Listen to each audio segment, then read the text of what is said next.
기독교인이 사는 작은 마을에 어느 날 폭풍 같은 일이 발생했습니다.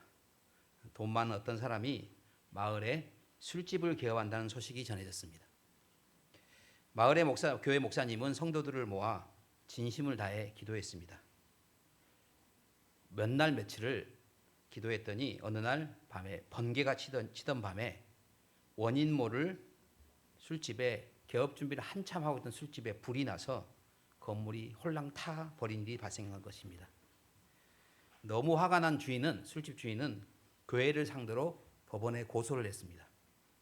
술집 주인은 교인들이 밤낮 없이 기도를 하는 바람에 하나님께서 번개를 내려 내 건물을 태웠으니 교회의 잘못이니 변상을 요구했습니다. 교회에서는 당연히 변상할 수 없다고 항변했습니다. 한참 서로의 변론을 듣던 판사가 이렇게 말했습니다. 참 판결하기 곤란한 상황이군요. 그런데 한 가지 분명한 것은 저 술집 주인은 기도의 능력을 확실하게 믿고 있는 것 같은데 목사님과 교인들은 기도의 능력을 믿지 않고 있다는 것입니다. 사실 이 예화가 실화인지 아닌지는 저도 잘 모르지만 교회로서는 참 이러지도 저러지도 못하는 진퇴양난의 상황에 빠진 건 분명합니다. 오늘 우리가 함께 본 요한복음 8장 본문에서도 예수님께서 진퇴양난의 상황에 빠지셨습니다. 오늘 말씀은 예수님께서 감난산으로 가셨다가 다음 날에 아침에 다시 예루살렘 성전으로 돌아오셨습니다. 당시 예루살렘 성전에서는 예수님을 어떻게든 책잡아 죽이려는 무리들이 가득하신 것을 아심에도 불구하고 예수님은 자신의 일, 즉 하나님 나라를 가르치고 전파하시려 다시 성전으로 가셨습니다. 가서 보니 아니나 다를까 서기관들과 바리새인들이 예수님을 공경에 빠뜨릴 생각을 하고 음행 중에 잡힌 여자를 끌고 와서 가운데 세우고 예수님께 묻습니다. 선생이여, 이 여자가 간음하다가 현장에서 잡혔나이다. 모세는 율법에 이러한 여자를 돌로 치라 명하였거니와 선생은 어떻게 말하겠나이까? 라고 묻습니다. 그들이 간음한 여인을 예수님께로 데리고 와서 이렇게 물은 까닭은 말씀 6절 초반에 잘 나타나 있습니다. 그들이 이렇게 말함은 고발할 조건을 얻고자 하여 예수를 시험함이러라 라고 말씀하십니다. 다시 말해서 서기관과 바리새인들은 간음한 여인의 죄를 묻기 위해 정의감에 그를 데리고 온 것이 아니라 예수님을 책잡아 고발할 명분을 만들기 위해 데리고 왔던 것입니다. 이건 완전히 예수님을 진퇴양난의 상황으로 몰고 가기 위한 그들의 간악한 책략이었습니다.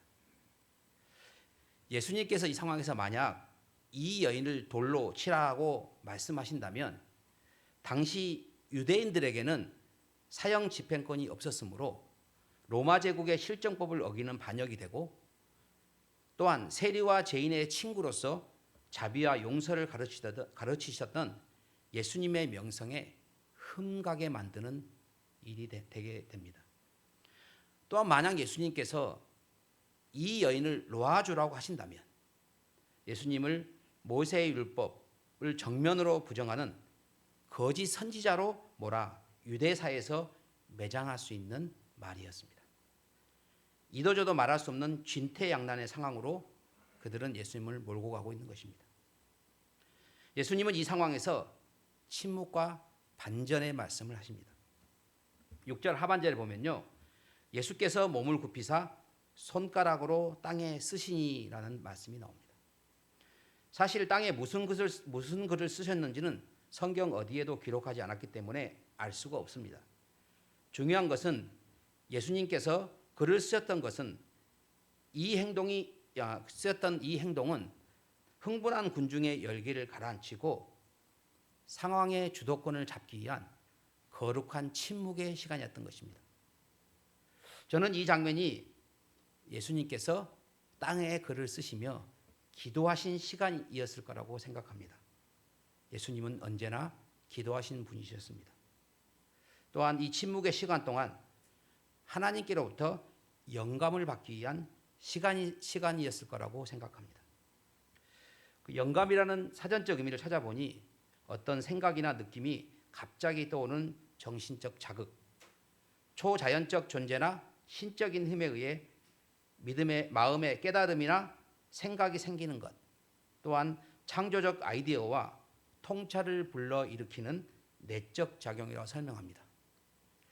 이 말을 전체 종합해서 기독교적 의미로 살펴보면 성령 하나님이 사람의 마음과 생각을 움직여 하나님의 뜻을 깨닫게 하시는 것을 의미하는 것이라고 말하고 있습니다.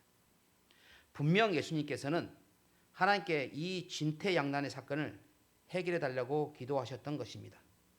즉 예수님은 이 시간을 통해 하늘로부터 영광을 받는, 즉 하나님을 만났던 시간이었던 것입니다. 이 행동 이후 7절에서 대반전의 말씀을 서기관과 바리새인들에게 하십니다. 그들이 7절에 보면 그들이 묻기를 마지 아니하는지라 이에 일어나 이르시되 너희 중에 죄 없는 자가 먼저 돌로 치라고 하십니다. 예수님의 이 질문, 너희 중에 죄 없는 자가 먼저 돌로 치라는 이 질문은 서기관과 바리새인들의 마음을 산산조각 내었습니다. 바리새인들은 자신들이 율법을 지켰기에 의롭다고 착각하고 있었습니다. 그러나 예수님의 이 말씀은 로마서 3장 23절 모든 사람이 죄를 범하였음에라는 진리를 바로 이 현장으로 끌어오신 것입니다. 타락한 인간은 그 누구도 하나님 앞에서 타인을 심판할 본질적 자격이 없음을 선언하신 것입니다. 그리고 그들은 어른으로 시작하여 젊은이까지 양심의 가책을 느끼고 하나둘 떠납니다. 이 말씀은 인간은 누구나 하나님 앞에서 죄인일 뿐 타인을 심판할 자격이 없음을 분명하게 보여주고 있습니다. 인간적으로 보기에 예수님이 진퇴양난의 상황에 빠졌구나 생각했을 때 예수님께서는 그가 하나님께로부터 받은 영감으로 보기 좋게 그들을 산산조각 냈던 것입니다. 이렇게 우리 스스로 해결하기 힘든 진퇴양난의 상황은 오늘 말씀처럼 예수님과 바리새인과의 관계 속에서 일어난 것처럼 우리와 다른 사람과의 관계 속에서 일어나기도 하지만 실제로는 그리스도인인 우리 자신과 하나님과의 관계 속에서 더 빈번하게 나타납니다. 그랬을 때 우리는 어떻게 해야 할까요? 그 해결책은 오늘 예수님께서 보여주신 말씀과 동일합니다. 우리 자신이 하나님의 말씀과 만나는 일을 통해 해결해야 합니다. 하늘로부터는 그 영감, 그것을 우리는 붙잡아야 합니다. 많은 분들이 알고 계시겠지만 저는 얼마 전 아프리카 남아공에 선교지 방문을 다녀왔습니다. 그곳에 사역하시는 선교사님 부부의 간증이 제게 큰 울림이 되었습니다. 선교사님은 14년 동안 잘 다니시던 대기업을 퇴직하시고 하나님의 부르심에 순종하여 중국으로 선교를 가셨습니다. 중국에서 사업을 통해 선교사와 중국 교회를 섬기라는 부르심을 받고 가셨다고 합니다.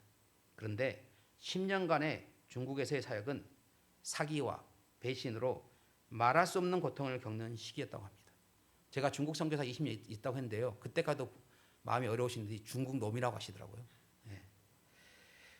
도대체 되는 일도 없고 너무너무 힘들어서 하나님께 이렇게 구했답니다. 제가 어찌어찌 10년을 버텼으니 제게 안식년을 주십시오 라고 기도했더니 하나님께서 그들에게 강제 안식년을 주셨습니다. 당시 19살이던 너무나 찬양을 좋아했던 아들이 위안 말기라는 판명을 받은 것이죠. 아들을 떠나보낼 준비도 못한 채 갑작스럽게 아들을 보내고 3년이라는 시간을 한국에서 고통과 원망의 시간으로 보냈다고 합니다. 그런데 하나님께서 난데없이 그분들을 남아공으로 가라고 하셨고 그 부부는 순종하여 지금 13년째 남아공에서 사역하고 계셨습니다. 제가 그분들에게 이렇게 물었습니다. 그 고통의 시간을 어떻게 견뎌내셨나요? 제 질문 속에서 하나님이 어떤 말씀을 하셨길래 그렇게 순종할 수 있었냐고 묻는 것이 의미였습니다. 그분들의 대답은 하나님께서 저희에게 예배자로 살라고 하셨습니다. 였습니다. 하나님께서 그분들에게 내려주신 하늘로부터 영감의 말씀은 예배자의 삶이었습니다. 실제로 그분들은 오직 그 말씀을 받고 남아공으로 갔다고 합니다. 그곳에서 처음 머문 곳은 남아공이 한국의 12배거든요. 옥수수 농장이 말할 수 없이 큽니다. 근데 그 거대한 옥수수 농장으로 둘러싸진 한 가정집에 머물게 되었습니다. 교회의 집사였고 사역가였던 집주인이 이웃나라 모잠비크에 금캐로 간다고 해서 강제로 그 빈집을 지키게 된 것입니다. 두 분은 아무것도 할 수 없어 그곳에서 매일 받은 말씀대로 매일매일 예배의 삶을 살았다고 합니다. 그렇게 2년 동안 예배를 드리다 다른 사람들과 함께 예배하고 싶어 근처 현지인 빈민촌으로 가서 허름한 양철집 앞에 혼자 앉아있는 여인에게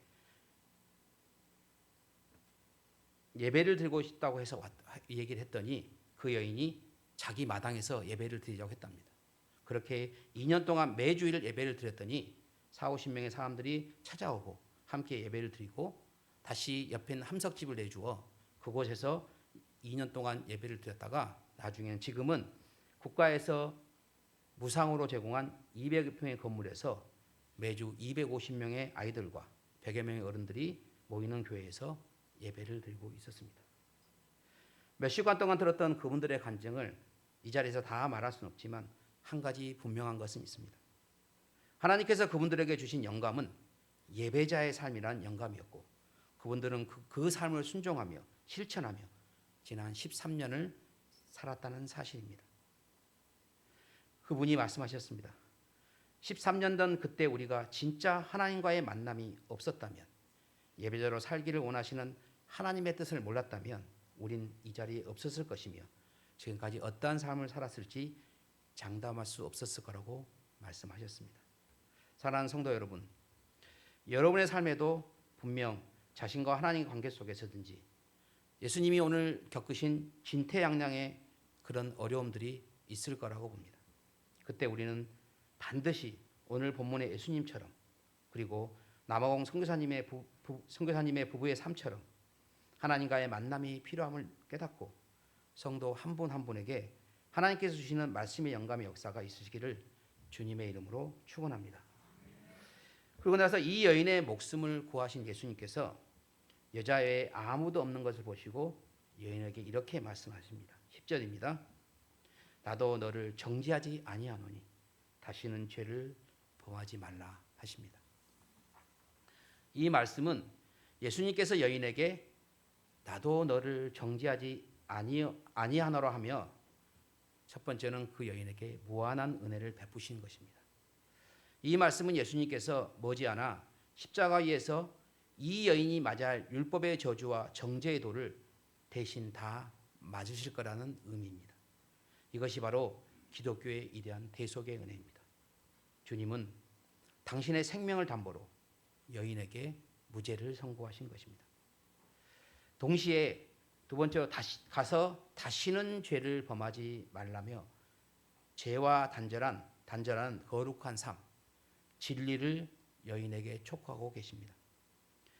용서는 살된 대로 살아가라는 방종의 허락이 아니라 새로운 삶을 향한 거룩한 명령이라는 것을 예수님께서 말씀하고 계신 것입니다. 진퇴양난의 어려움을 하나님의 말씀으로 해결하신 예수님께서 그분이 이 일을 통해 하시고자 하신 일을 여인에게 분명하게 말씀하고 계신 것입니다. 저도 이 설교를 준비하면서 이 말씀을 보면서 또한 하나님께서 주신 영감을 생각하면서 하나님께서 내게 주신 말씀은 무엇인가를 생각해 봤습니다. 남아공을 함께 갔던 목사님들이 제게 그러더군요. 와, 목사님 선교지 오시니까 얼굴빛이 달라지시네요. 천상 선교사의 삶을 사셔야 할 것 같으시네요. 예, 저도 수도 없이 그렇게 생각하고 그렇게 생각해 왔습니다. 그런데 왜 7년이라는 시간을 한국 땅에 두고 계신 걸까? 왜 저를 6년이라는 시간을 이 수천교회에서 사역하게 하시는 걸까를 두고 깊이 기도해 보았습니다. 하나님께서 제게 말씀하셨습니다. 아직 배울 게 많다고, 더 많이 배우라고 이곳에 너를 남겨둔 거라고 말씀해 주셨습니다. 무엇을 더 배워야 할지 아직은 잘 모르겠지만 분명한 것은 하나님께서 제게 주신 하늘로부터의 영감은 배우는 자의 자세라는 것입니다. 그래서 저는 이곳 한국 땅에서 그리고 수천교회에서 더 배우기를 소망하며 지내려고 합니다. 그게 하나님께서 제게 원하시는 주님께 주신 영감, 하나님의 말씀이시기 때문입니다. 그리고 예수님께서 가늠한 여인을 살려주신 이유를 말씀하신 것처럼 저를 통해 하나님께서 하신 일에 대한 기대로 살아가야겠다는 생각을 하게 되었습니다. 저는 오늘 헌신 예배를 드리는 일여전대 분들이 수천교회 최고 어른들이 소속된 그룹으로 알고 있습니다. 그만큼 신앙의 연륜이 깊은 분들이시죠. 제가 앞서 하늘로부터 오는 영감에 대해서 얘기를 했는데 예수님께서 가늠한 여인에게 삶을 통해 너 자신을 나타내라고 하신 것처럼 진짜 하나님으로부터 영감을 받은 자의 아름다움은 삶을 통해 증명된다고 생각합니다. 그런 면에서 제가 지난 5년 동안 지켜본 우리 일여전대 회원들이야말로 가장 확실하게 하나님의 영감받은 자들의 삶을 사셨다고 생각합니다. 매번 모든 예배 자리를 기쁨으로 지켜주시는 영감. 성찬식 세대식 전에 가장 거룩한 예식이 되도록 성찬 기구들을 닦고 면포를 세탁기에 다림질하는 그 아름다운 영감. 새벽 성전 따뜻한 물 한 잔을 정결한 마음으로 올려드리려는 그 마음의 영감들. 자녀 손자들을 위해 힘듦을 마다 않고 매주일 최고의 반찬을 올리는 영감. 매주 하나님의 성전을 아름답게 청소하는 거룩한 손길의 영감. 예전과 같지 않은 목소리이지만 마음 다해 부르는 성가대에서의 수고로움의 영감. 무엇보다도 부족한 이 저를 후원해 주시고 기도해 주시는 은혜의 손길의 영감들. 수도 없이 많은 삶의 실천을 통해 여러분들이 후세들에게 아름다운 모범을 보여주신 분들이라고 생각합니다. 그것이 바로 하나님께서 내려주신 가장 아름다운 영감이라고 생각합니다. 결코 보잘것없고 하찮은 것이 아니라고 생각합니다. 그리고 예수님이 여인에게 살려주고 나서 말씀하신 것처럼 결코 멈추지 않는 믿음의 여정을 이어가시길 권면드립니다. 오늘 헌신을 다짐하는 이 예배의 시간에 은혜 받은 여인에게 거룩한 삶을 향한 거룩한 명령을 하신 것처럼 여러분들도 멈추지 않는 믿음의 여정을 지속적으로 이어나갈 결단하고 헌신하는 자리가 되시길 주님의 이름으로 간절히 축원합니다. 이 헌신은 오직 하나님의 영광을 받은 자만이 누릴 수 있는 특권임을 기억하십시오. 이 삶이 바로 오늘 요한복음에서 예수님께서 우리에게 가르쳐 주시는 하늘로부터 내려온 진정한 영감의 말씀이라고 생각합니다. 함께 기도하겠습니다.